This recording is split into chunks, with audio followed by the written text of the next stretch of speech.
Bismillahirrahmanirrahim. Alhamdulillahi rabbil alamin. Wa bihi nasta'in ala umurid dunya waddin. Wassalatu wassalam ala asyrafil anbiya wal mursalin Sayyidina maulana Muhammadin wa ala alihi wa sahbihi ajma'in. Qala al-musannif al-imam hujjatul islam Abu Hamid Muhammad bin Muhammad al-Ghazali rahimahullah wa nafa'ana bi'ulumih. Thumma anzur kaifa khalaqallahu ta'ala alatin li tahrikil izam wa hiya al-'adalat fa khalaqa fi badanil insan 500 'adalatin wa 29 'adalah wal 'adalatu murakkabatun min lahmin wa 'asbin wa ribatin wa agsyiyah wa hiya mukhtalifatul maqadiri wal ashkal bihasabi ikhtilafi mawadi'iha wa qadri hajatiha. Fa 24 'adalatan minha hiya li tahriki hadaqatil ain wa ajfaniha law naqasat wahidatun min jumlatiha ikhtalla amrul ain wa hakadha li kulli 'udwin 'adalatun bi 'adadin makhsusin wa qadarin makhsus. Wa amrul a'sab wal 'uruq wal awridati wasyarayin wa adaduha wa manabituha wa nasyi'abatuha a'jabu min hadza kullihi wa syarhuhu yatul balil fikri majalun bi ahadi hadhil ajza thumma bi ahadi hadhil a'dha thumma bi jumlatil badan fa kullu dzalik nazarun ila ajaibi ajsamil badan wa ajaibul ma'ani wasifat allati la tudraku bi hawas a'zam ila akhir. Makna daripada kalam al-imam hujjatul islam al-Ghazali rahimahullah wa nafa'ana bi ulumi. Kemudian pikirkanlah, renungkanlah bagaimana Allah Ta'ala menciptakan alat-alat untuk menggerakkan tulang-tulang.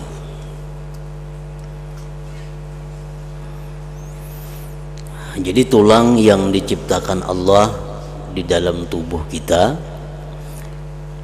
itu bukan mati, artinya kaku, tetapi tulang-tulang itu dia bergerak, digerakkan oleh alat-alat, yaitu namanya adalah utut-utut.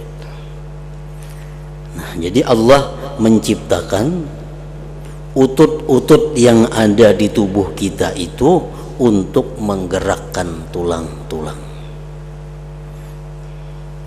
sehingga kita bisa berbungkuk, sehingga kita bisa memiringkan badan ke kiri ke kanan. Itu adalah akibat daripada gerakan utut-utut tadi, yang mana menjadi alat untuk menggerakkan tulang-tulang yang ada di dalam tubuh. Maka dia Allah subhanahu wa ta'ala menciptakan dalam badan manusia 529 utut.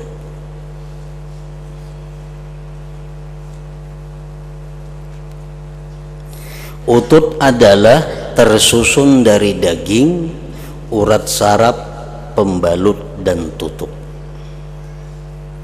Dan ia bermacam-macam ukuran-ukuran dan bentuk-bentuknya menurut perbedaan tempatnya dan kadar keperluannya.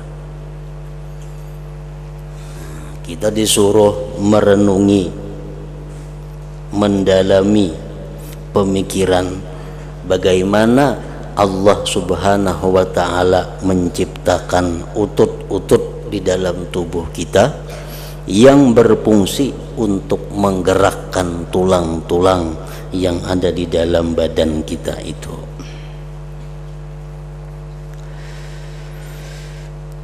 Jadi dari kepala sampai kaki jumlah utut yang diciptakan Allah 529 utut.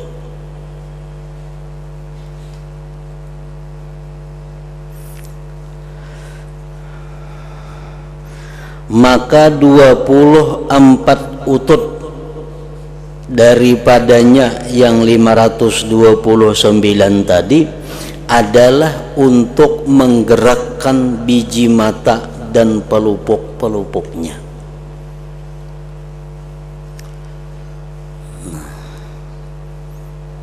Jadi mata kita yang bisa bergerak ke kiri, ke atas, ke kanan, ke belakang, itu digerakkan oleh utut-utut yang berjumlah 24 utut.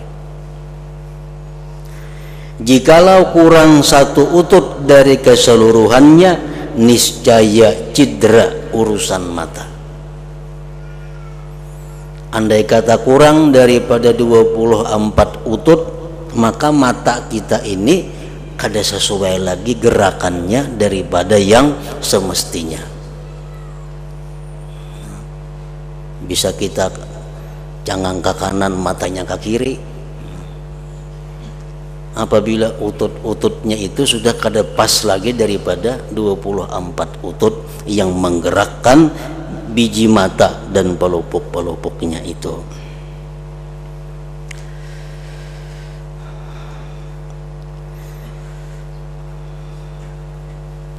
Allah Subhanahu wa ta'ala yang menciptakan demikian itu, dan hanya Allah Subhanahu wa ta'ala yang mampu untuk menghisap, menghitung apa-apa yang diperbuat oleh mata selama di dalam dunia ini.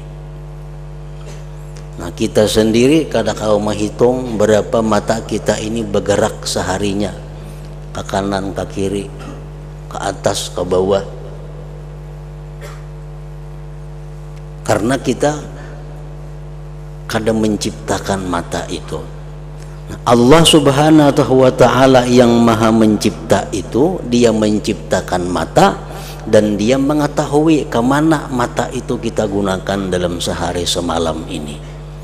Dan Allah mampu menghisap, menghitung bahwa berapa mata kita yang kita gunakan untuk hal-hal yang dibolehkan, berapa kali mata kita digunakan untuk hal-hal yang dimakruhkan, berapa kali mata kita digunakan untuk hal-hal yang diharamkan olehnya. Nah, dia bisa menghisap yang demikian karena dia yang menciptakannya.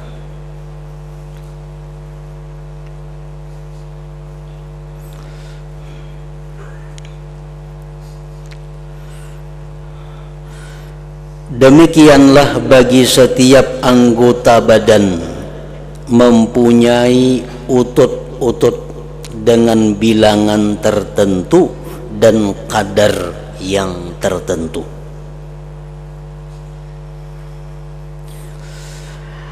Dan urusan saraf, urat darah, urat-urat yang mengalir padanya darah merah, jumlahnya, tempat tumbuhnya, bercabang-cabangnya, itu lebih menakjubkan daripada ini semuanya. Berapa jumlah urat saraf? Berapa cabangnya urat yang dialiri darah merah?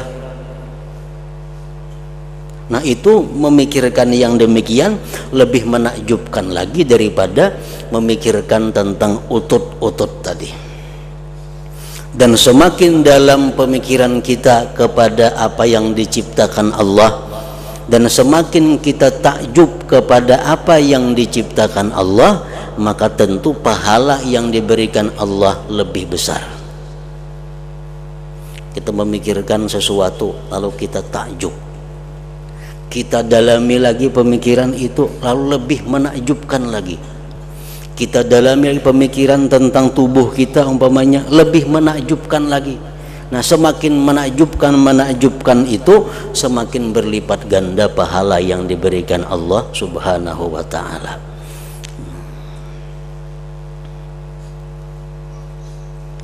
Dan penjelasannya panjang. Jadi mengenai urat saraf, urat macam-macam tadi, penjelasannya panjang lebar.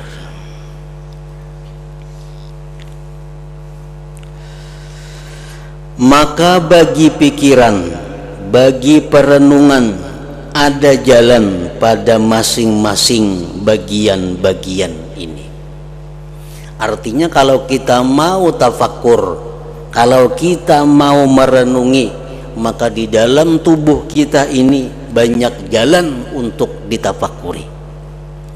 Asalkan kita ada kemauan untuk merenung, maka di dalam tubuh kita banyak jalan untuk mendapatkan renungan-renungan itu.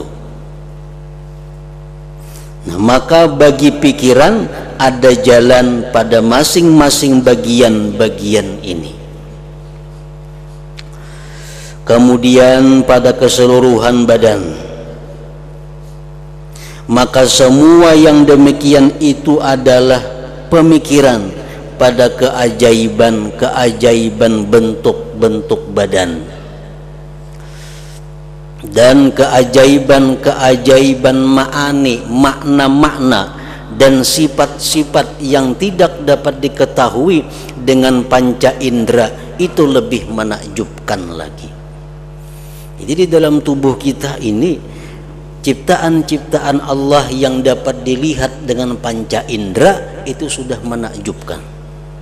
Tetapi yang kada bisa dilihat dengan panca indera namun dirasakan itu ada, itu lebih menakjubkan lagi.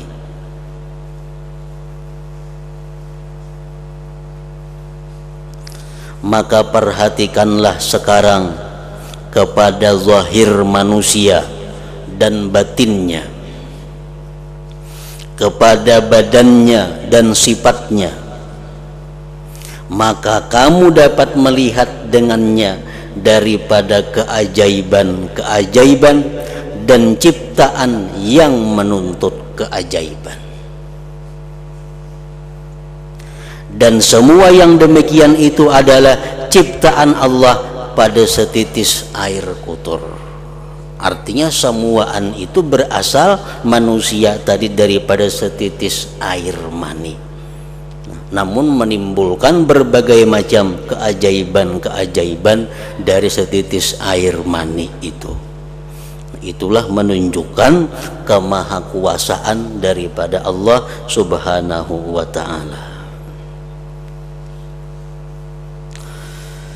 Maka kamu dapat melihat dari ini akan ciptaannya pada setitis air. Dari setitis air mani tercipta manusia. Nah, kita bisa menyaksikan itu. Maka apa ciptaannya Allah pada kerajaan langit dan bintang-bintangnya? Dan apa hikmah pada tempat-tempatnya? Matahari diletakkan di sini, bintang-bintang diletakkan di sini. Semuaan itu ada mengandung rahasia dan hikmah dari Allah Subhanahu wa ta'ala. Bentuk-bentuknya, ukuran-ukurannya, bilangan-bilangannya, berkumpul sebagiannya, berpisah sebagiannya, berbeda-beda rupa-rupanya, dan berlainan timur dan baratnya.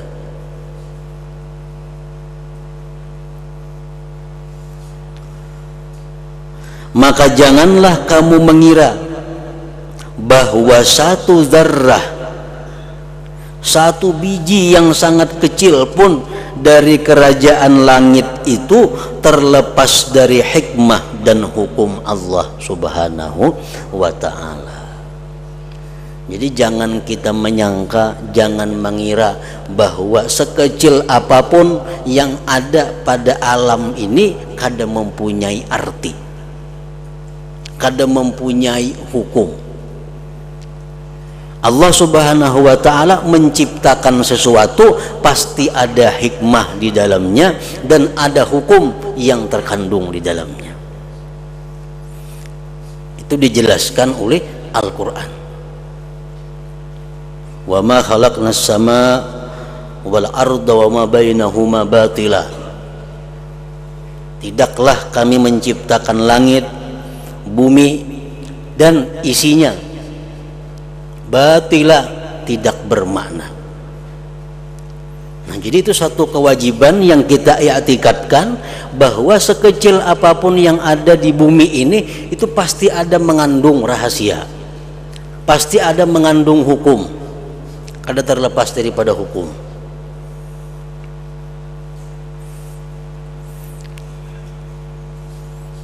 Misal di dalam tubuh kita, di dalam tubuh kita ini ada kuku. Imam Al-Ghazali mengatakan dalam kitab beliau, apa hikmahnya Allah Subhanahu wa ta'ala menciptakan kuku, dan apa-apa hukum yang terkandung di dalam kuku itu.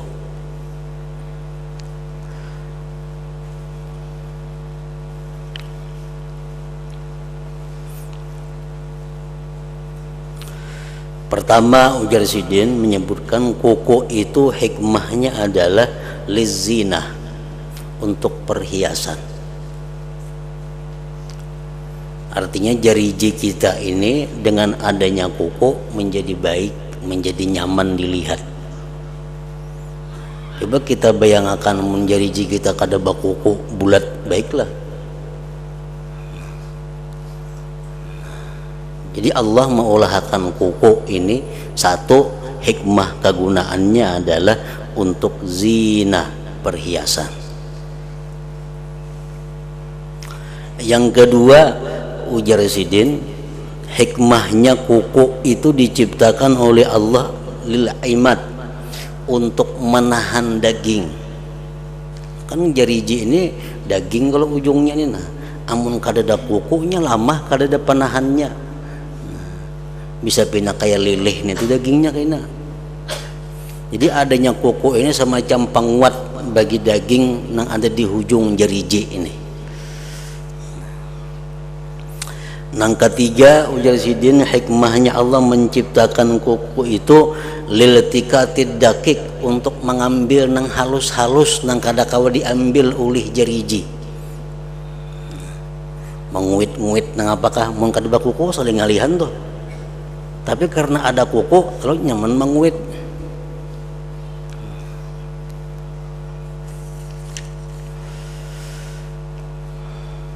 Yang keempat, hikmahnya kuku napa? Lil haqqi, untuk menggaru.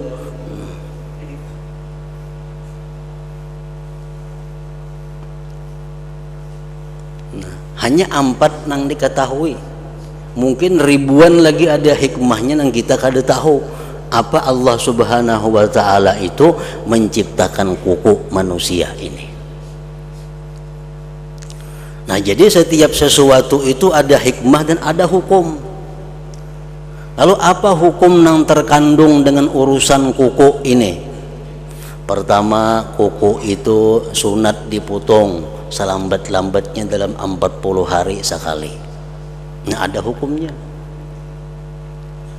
Yang kedua, hukum yang berkaitan dengan kuku, kalau kita bersentuhan dengan lawan jenis tapi yang bersentuhan itu kuku, kada batal wudunya.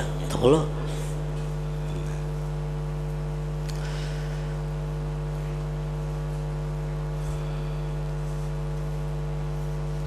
Nah, orang yang dalam keadaan hadas besar dianjurkan untuk jangan memotong kuku sebelum dia mandi merangkatkan hadas besar. Nah, hukum kuku. Orang yang sedang ihram kada dibolehkan memotong kuku. Nah, jadi kuku nang sedemikian halus ini banyak hikmah di dalamnya dan banyak hukum nang dipelajari berkaitan masalah kuku itu. Makanya tadi Allah Subhanahu wa ta'ala tidak menjadikan langit, bumi dan isinya ini sia-sia. Semuaan di dalamnya ada hikmah dan ada hukum. Itu contoh yang ada di badan kita. Kemudian lagi contoh yang di luar badan kita, macam kerikil, batu halus. Kegunaan batu halus sudah nyata banyak kita ketahui, sagan itu, sagan ini, sagan ini. Allah ciptakan batu nang halus kerikil. Nah, dari batu kerikil itu banyak timbul hukum. Satu, dari batu kerikil itu timbul hukum istinja. Istinja itu sah dengan 3 biji batu. Yang kedua, orang melontar jamrah tidak sah kalau tidak dengan batu. Orang melontar jamrah kada sah bila kada lawan batu. Yang ketiga, contohnya lagi hukum yang berkaitan dengan batu itu, orang yang melakukan perzinahan dia akan dirajam, dilimpari dengan batu. Batu-batu yang ada di tanah haram kada boleh dibawa ke tanah halal. Nah, itu hukum-hukum yang berkaitan dengan batu. Walhasil semua yang diciptakan Allah itu pasti ada Allah mengulhakan hukum-hukumnya, dan Allah menyimpan rahasia-rahasia kegunaan-kegunaan yang ada di dalam ciptaannya tadi. Makanya kita dianjurkan setiap kali kita melihat sesuatu yang diciptakan oleh Allah Subhanahu wa ta'ala, kita diperintahkan, dianjurkan untuk mengatakan sekurang-kurangnya di dalam hati kita, Rabbana ma khalaqta hadza batila subhanaka faqina adzabannar. Rabbana ma khalaqta hadza batila subhanaka faqina adzabannar. Melihat nang apa nang pina aneh-aneh, melihat nang pina ganjil-ganjil, melihat nang pina kecil kada ada manfaatnya menurut penglihatan kita, tapi kita disuruh mengata Rabbana ma khalaqta hadza batila subhanaka faqina adzabannar. Rabbana, hai Tuhan kami, ma khalaqta hadza batila, tidaklah engkau menciptakan ini sia-sia. Pasti ada hikmahnya, pasti ada hukumnya. Subhanaka, maha suci engkau daripada memperbuat sesuatu yang sia-sia. Maha suci engkau daripada menciptakan sesuatu yang tidak mengandung manfaat, tidak mengandung hikmah. Faqina adzabannar, maka hindarkanlah kami daripada azab neraka.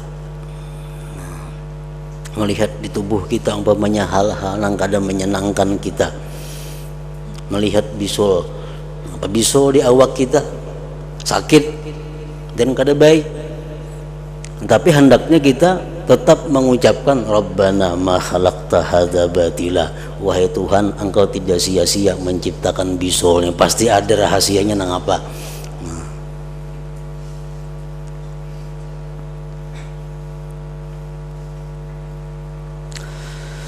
Maka janganlah kamu mengira bahwa satu zarrah pun dari kerajaan langit itu terlepas dari hikmah dan hukum. Bahkan kerajaan langit itu adalah ciptaan yang paling sempurna dan bikinan yang paling teliti, dan lebih mengumpulkan keajaiban-keajaiban daripada badan manusia. Benda-benda langit itu lebih menakjubkan daripada apa yang ada di badan manusia. Bahkan tidak ada bandingan bagi semua yang di bumi kepada keajaiban-keajaiban langit. Ciptaan Allah yang ada di bumi ini sudah menakjubkan, tapi kalau dibandingkan dengan ciptaan Allah yang ada di langit, lebih menakjubkan lagi. Karena itulah Allah Ta'ala berfirman, a antum ashaddu khalqan amis sama'u banaha rafa'a samkaha fasawwaha wa aghtasha lailaha wa akhraja duhaha. Artinya, apakah kamu yang lebih sulit penciptaannya atau langit? Mana sulitnya secara penglihatan kita membikin manusia daripada membikin langit?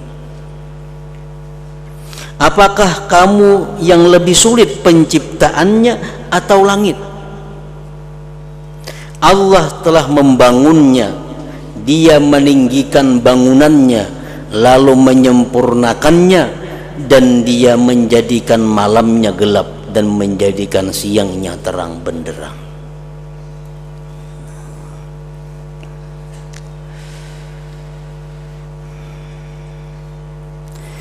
Maka kembalilah sekarang kepada air mani tadi, dan pikirkanlah, renungkanlah keadaannya pertama-tama.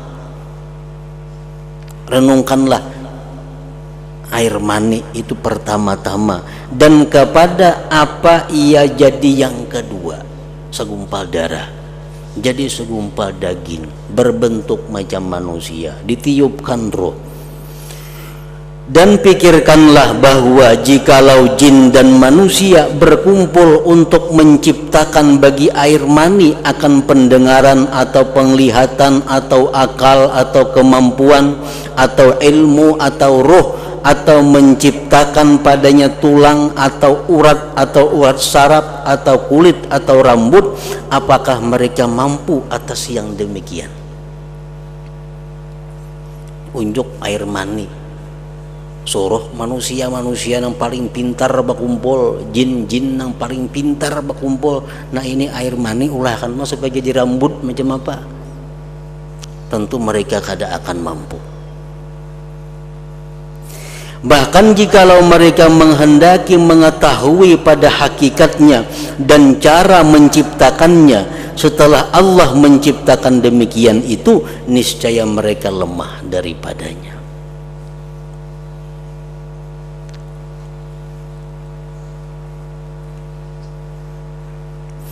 Maka yang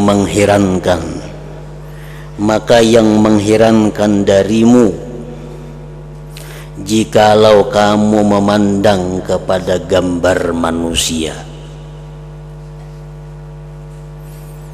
Yang aneh jika kamu memandang kepada gambar manusia yang digambar di atas dinding, yang dikerjakan dengan teliti oleh pelukis dalam menggambarnya, sehingga yang demikian itu gambar tadi mendekati kepada bentuk manusia, dan orang yang memandang kepada gambar tadi berkata seolah-olah itu adalah manusia. Daripada haratnya tukang lukis nih, telitinya tukang lukis, sampai-sampai orang yang melihat lukisan itu seolah-olah manusia bujuran. Nah, maka besarlah kekagumanmu dari ciptaan pelukis, kecerdasan, keringanan tangannya, dan kesempurnaan kepandaiannya. Niscaya kita kagum dengan pelukis itu. Niscaya kita memuji kepada pelukis itu. Dan besarlah tempat pelukis itu dalam hatimu. Pasti kita hendak tahu orangnya siapa yang melukis itu. Begitu tahu orangnya, kita akan terbayang-bayang, itu pelukisnya yang melukis gambar yang begitu hebat, begitu indah tadi. Padahal kamu tahu bahwa gambar itu sesungguhnya sempurna dengan cat-cat, pina, tangan dan dinding, dan dengan kemampuan dan ilmu dan dengan kehendak. Padahal apa ada gambar itu hanya sekedar cat dinding. Dan sesuatu dari demikian itu tidak dari perbuatan pelukis dan ciptaannya. Padahal pelukis itu meniru manusia benar, menggambar manusia. bukan menggambar saurang kada, bukan dapat saurang kada, mencontoh manusia. Si pelukis melihat manusia digambarnya sehingga sama mirip dengan manusia. Nah, kita yang melihat itu kagum dengan pelukis tadi dan mengucapkan puji-pujian kepada si pelukis tadi, bahkan sangat menghargai kepada pelukis itu. Tetapi ia adalah dari ciptaan orang lain, padahal yang dilukis itu manusia ciptaan Allah. Dan hanya saja puncak perbuatan pelukis adalah mengumpulkan di antara cat-cat dan dinding atas susunan tertentu, maka banyaklah kekagumanmu kepadanya dan kamu memandang besar kepadanya pelukis tadi. Nah, ini menunjukkan bahwa mata hati kita kada sampai kepada apa yang sebenarnya. Nah, mata hati kita hanya melihat sesuatu yang zahir, melihat sesuatu yang hanya dilihat oleh mata. Padahal ajaran Allah Subhanahu wa ta'ala menghendaki, ajaran Allah memerintahkan agar kita melihat sesuatu yang ajaib, sesuatu yang mengagumkan, bahwa kita itu kembali kepada Allah Subhanahu wa ta'ala, Sang Maha Pencipta yang sebenarnya. Nah, itu yang dikehendaki Allah. Tapi karena kekurangan ilmu daripada kita, kekurangan pelajaran daripada kita, kekurangan siraman rohani daripada kita, sehingga kita selalu terpaku sampai pada zahir sesuatu, sampai kepada kulit sesuatu. Kada sampai pikiran kita, kada sampai hati kita mengingat bahwa itu adalah kemahakuasaan daripada Sang Pencipta yang sebenarnya, Allah Subhanahu wa ta'ala. Nah, itulah gunanya ilmu-ilmu, khususnya ilmu-ilmu yang bersangkutan dengan ilmu tauhid, ilmu tasawuf. Kita disuruh belajar, disuruh menuntut, supaya apa? Supaya kita bila melihat sesuatu, kita melihat sampai ke akar-akarnya.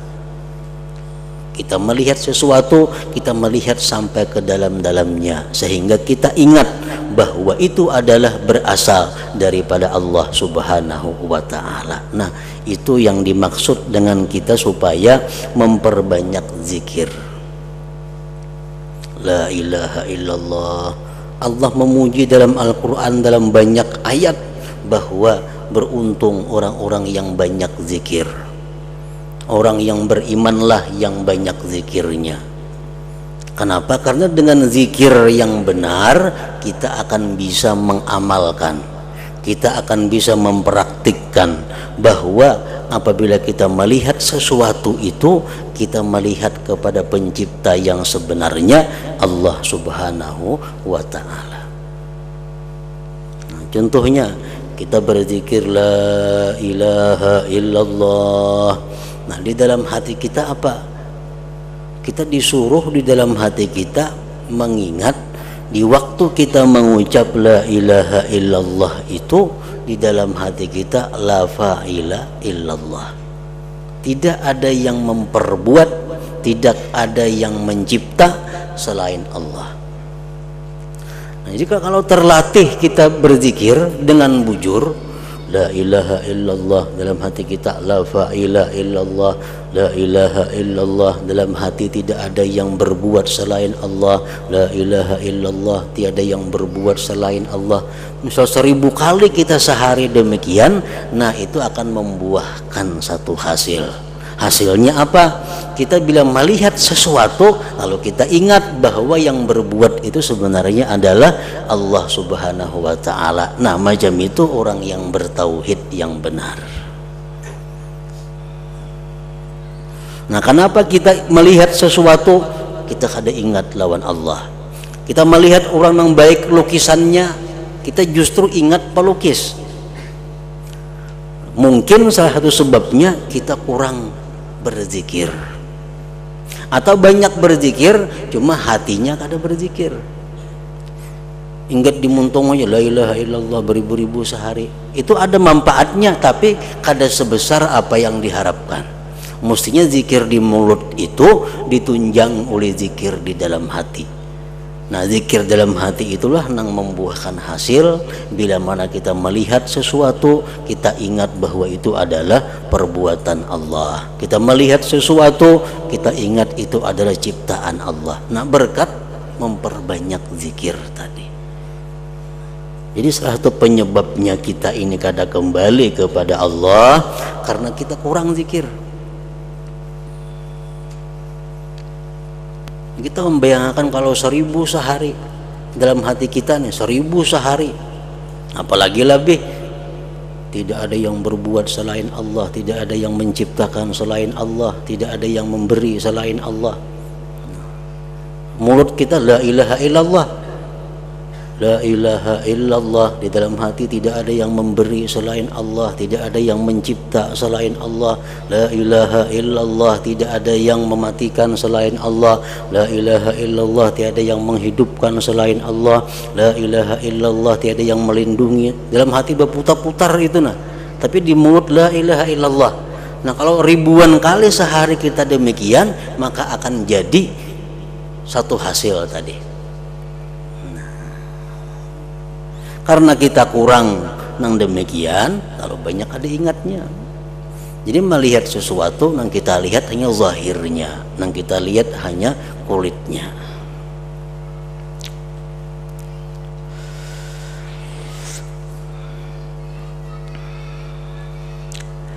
Dan kamu melihat air mani yang kotor itu semula tidak ada. Asalnya kada ada, lalu diciptakan oleh penciptanya pada sulbi laki-laki dan tulang dada perempuan.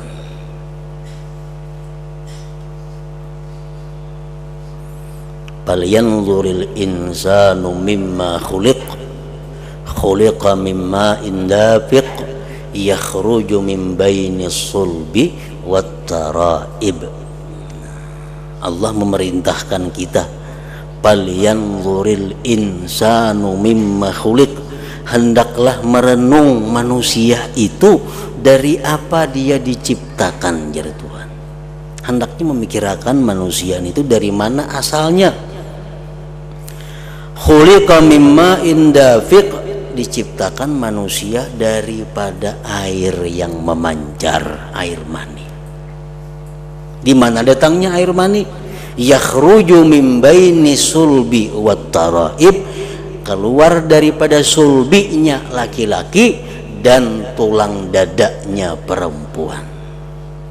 Jadi air mani laki-laki itu letaknya di sulbi, sedangkan air mani perempuan itu letaknya di taraib, di tulang dadanya.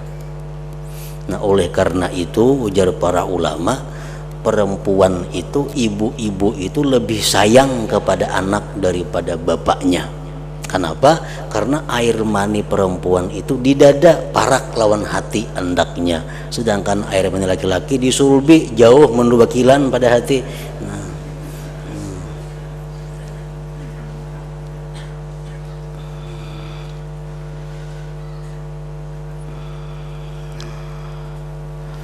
Dan kamu melihat air mani yang kotor itu semula tidak ada, lalu diciptakan oleh penciptanya pada sulbi laki-laki dan tulang dada perempuan. Kemudian dia mengeluarkannya daripadanya dan membentuknya, maka dia membaguskan pembentukannya, dan dia menentukannya, maka dia membaguskan penentuannya dan pemberian rupanya. Jadi manusia, bagaimanapun jeleknya manusia itu sudah lebih baik daripada hewan-hewan yang lainnya. Manusia bagian daripada hewan. Manusia bagian daripada binatang. Paling bungas binatang manusia.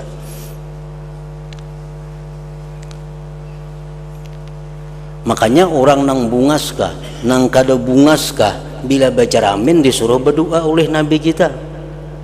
Napa doanya? Nang bungas, napa doanya? Allahumma kama hassanta khalqi, ya Allah sebagaimana engkau bungaskan aku.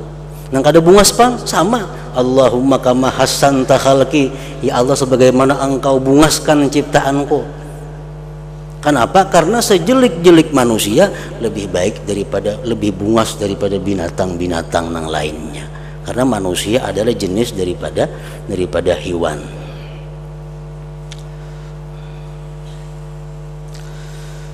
Maka dia membaguskan pembentukannya dan dia menentukannya, maka dia membaguskan penentuannya dan pemberian rupanya.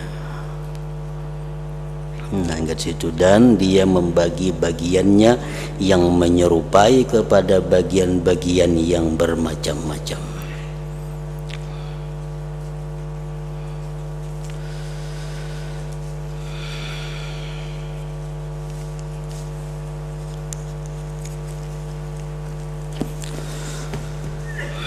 Afdalul dzikri fa'alam annahu la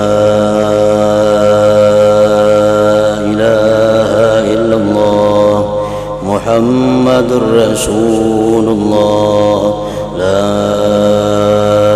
ilaha illallah Muhammadur Rasulullah, la ilaha illallah Muhammadur Rasulullah, la ilaha illallah, la ilaha illallah, la ilaha illallah, la ilaha illallah, la ilaha illallah.